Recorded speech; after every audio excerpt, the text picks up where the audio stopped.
mountains and 8 seas make one world. 1,000 worlds make one chiliocosm. One chiliocosm to the power of 3, and there's nothing I can't cut. Boruto 2 Blue Vortex Chapter 4 was definitely one for the history books.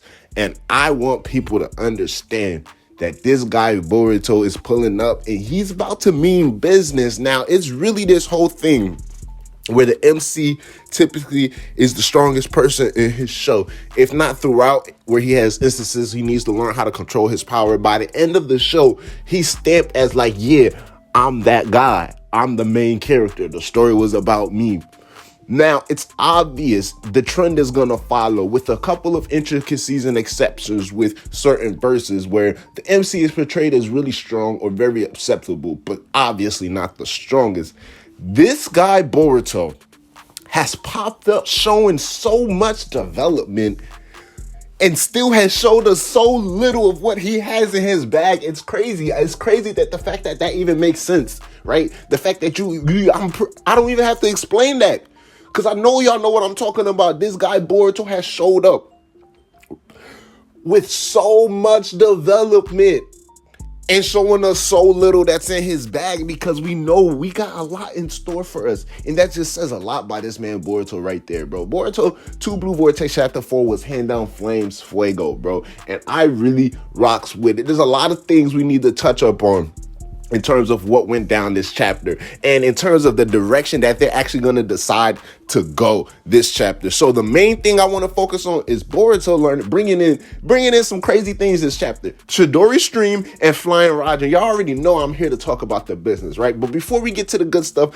let's touch up on the chapter. Let's touch up on some of the main points in the chapter, right? So we got Code basically having a whole entire mental breakdown. He's going over the things Boruto told him back in chapter 2. Like, bro, you don't even know what you're talking about. The 10 Tails Code out here like, man, this dude Boruto tripping. All these things do is eat. How they supposed to be scary? Literally, he know he was gonna find out in about 10 pages or so, right? But anyways, Boruto pops up like the thug, like the G he is, and I talked about this in my last video. We gotta give Minato his flowers, you know what I'm saying? Give him his props where props is needed, right? Because we got Minato being mentioned in this chapter, talking about some, you know, I'm out here using my granddad's jutsu. I'm not as good as my granddad, so Kasha Koji, give your boy some time. I'ma find the frog, and we finna get to the grind. Like, chill out, my guy. So Boruto pops up in the 10 Tails dimension. Kasha Koji is left astounded. Code is left astounded. Boruto is looking dumbfounded, because, like, y'all niggas just told me something completely different. I popped up, the 10 Tails is gone. I see nothing but an empty chamber and chakra rods. What's going on? You feel me? And then little do they know,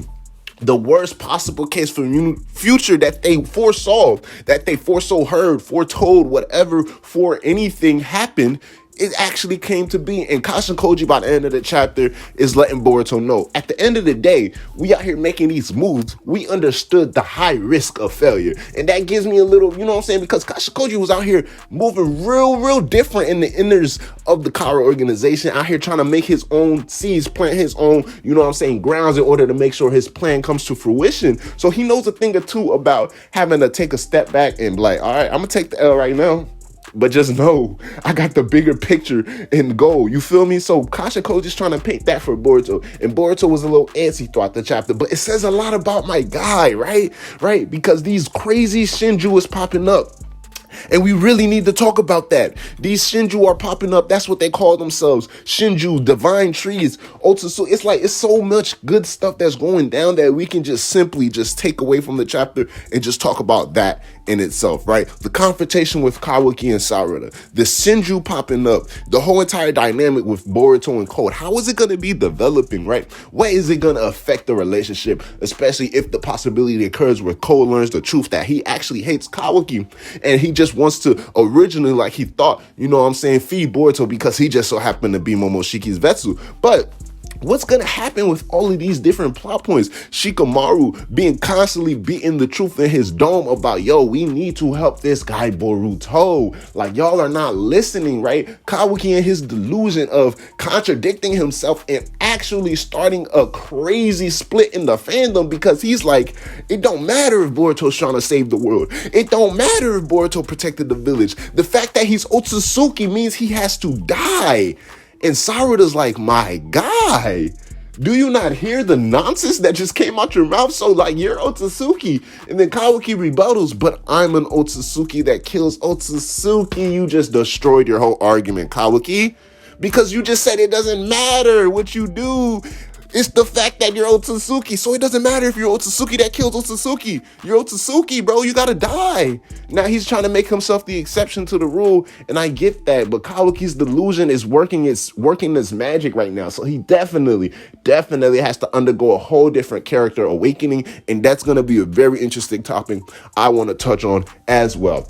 So Boruto Code are in this 10-tailed dimensions. These Shinju start popping up one by one, each having their own little mini introduction. I went over in my spoiler videos. We got a Moegi / Ada / Delta / Akibi type vibes. You know what I'm saying? We got Bug / Overhaul type beat. We got Sasuke Jubi version type beat. We got Ishiki / Jigen / I seen some people even say Shinu Chiha type beat popping up in the middle of the scene, and everybody is throwing a raid. And I like what Boruto, how he's moving, right? Because now these dudes is popping up. He gets attacked by Bug. Boruto's out here holding his own. Moegi starts to attack him. Boruto's like, yo, Code, hold it down for the guy, right? You know what I'm saying? He releases the Uzuhiko on Code just to allow Code to have his equilibrium, because Code keeps falling down everywhere while everything's been going on. And now Code just ends up leaving this guy Boruto in the dust. What do you expect, bro? You just beat the brakes off of this man and left him there for dead, having him thinking he's gonna be seeing stars and daisies for the rest of his life. Soon as you release, I'm out too, boy. What are you talking about? Now, Code's reasoning is very, very lackluster, because he believes that these Shinjus, even though they popped up, the first thing they decide to do is insult the man, right? It's like, Code, you really ain't got nothing going for you. But he decides it's gonna be the best idea for them to complete their job for him, right? Little do they know that he just explained, and I see the community dubbing this guy Alfredo. He just literally explained while Code was there. Our desire for knowledge, you feel me, has overcome and is ultimately suppressing our desire to instinctually eat and devour. You feel me? So Code thinking that they're gonna just so happen to complete his plan for him, he doesn't understand that shit evolves. Shit get mixy, and it all started with you mixing in your blood and your claw marks with these things in the first place. Now, I really want to touch on the differences between these Shinjus and between Otsutsuki's, because I like how that's one of the main topics being brought up with the release of Boruto Chapter 4. So definitely more emphasis in later videos, but you can get the idea, because we understand in terms of 10 tails and Otsutsuki, there are two different species. Combined, the two species make one divine tree, aka, you know what I'm saying, I guess it's called the Shinju tree in a different translation, right? Yes, because that's why they call themselves Shinjus, duh. But anyways, they combine and they make the divine tree. The divine tree ultimately produces the chakra fruit. Now, at the end of the day, that divine tree is there sprouted. The 10 tails itself is the seedling that goes underground, expanding itself, connecting to all of the chakra that's on said planet. Now, the 10 tails is already having its own thing to do. Now, in terms of whether the 10 tails comes from its origins, its own type of planet, its own world, was it tamed by Otsutsukis? The Otsutsuki somehow managed to create the 10 tails?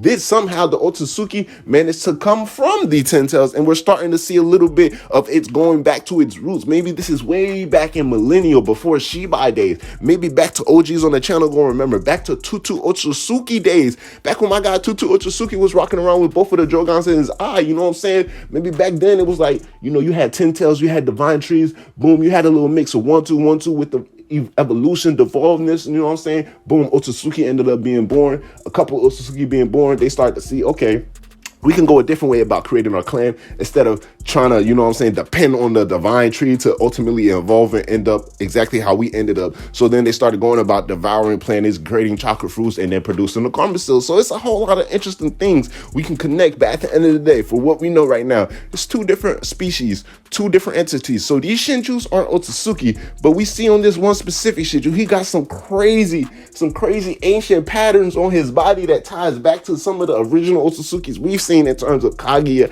and Ishiki that symbolizes 6 paths and the 8 pattern as well. We're back inside of the dimension. Boruto is 1v3ing these Shinjus, and he's actually holding his own. And unbeknownst to him, because Kashikoji is trying to warn him constantly, like he is not going to be able to do what he needs to do. He's trying to rush things, right? Boruto comes across Sasuke, Jubi Sasuke, and Boruto, that's when he starts to lose it. He automatically grabs his sword, and Sasuke automatically goes in for the attack, and that's when we see the clash with the Rasengan and the Chidori. And it's like, bro, Boruto's out here able to not only react to feats, right, and be wary and aware of these attacks, but Code is getting caught off guard. Code is being caught by surprise. Mind you, he just got the brakes beat off of him, yes, right? So it gives you an idea that these Shinju, they really up there in strength. They not just on some little fodder. Nah, they already jumped the gun, and they still got a lot more room to grow, right? So Boruto's holding his own against 3 of them, right? He's holding his own, popping out the flying Raijin, he's popping out the Chidori stream, and he's doing all of these crazy things, and it's like, yes, bro. So now he got his grandfather's jutsu. He got a lot of Sasuke's signature jutsus, right? We just need him to pull out a couple of more things out the bag, right? I want to see the Jogan. I want to see some karma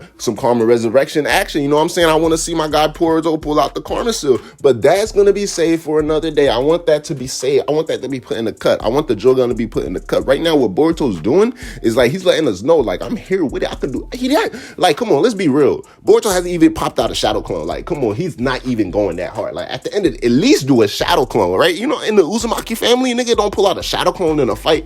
He's not fighting serious. Let's keep it a buck. So Boruto does his thing, flying Rogers up out of there. We get revealed what Sasuke's doing and what Kashikoji's doing. Kashikoji out here helping Boruto, out here giving Boruto game, out here letting Boruto know, bro, we got to be taking it careful, one step at a time, because if we lose you, we lose this entire planet. So it goes to show you the weight that's on Boruto's shoulders. Not only the weight that's on his shoulders, the consequences of the things that they are doing. So I'm really interested to see definitely what Kashikoji was up to after his fight with whole Ishiki, and where did he actually go, and how did he end up coming across Boruto. But Boruto pulling out Minato's jutsu in the flyest way possible. I'm talking about he's popping up behind the Shinjus. He's popping up in different dimensions. One of my favorite panels is when he pops up first and Code is like, Boruto, how the hell did you just like, what? And then Boruto just walks right by him like, yo, Code, where is the Tenta? Like, that's one of my favorite panels in the chapter. I'm rocking with my guy Boruto. And then that Chidori stream against Buck, it came out of nowhere.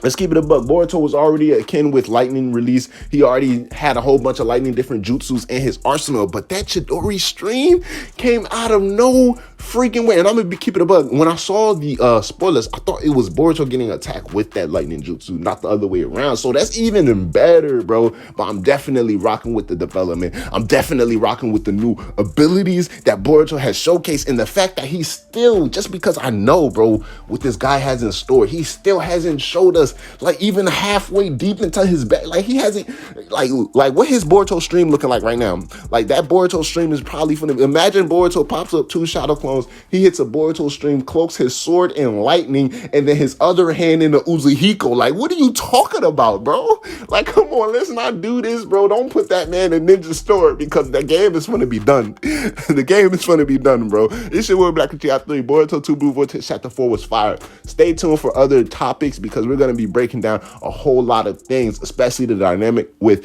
Kawaki and Sarada, the current predicament that Shikamaru finds himself in, and the ultimate end goal that we see Kashikoji and Boruto trying to procure, you know what I'm saying, trying to actually reach. So it's your boy Black Chapter 3. Let me know your thoughts, how y'all feel about Boruto 2 Blue Vortex Chapter 4. Holla at your boy. I'm gonna holla at y'all. Black Chat out. Yes, sir. Ski. Can we take a trip to the sky? Show them that our limit's too high. Cocoa butter hips on the wristlet. She said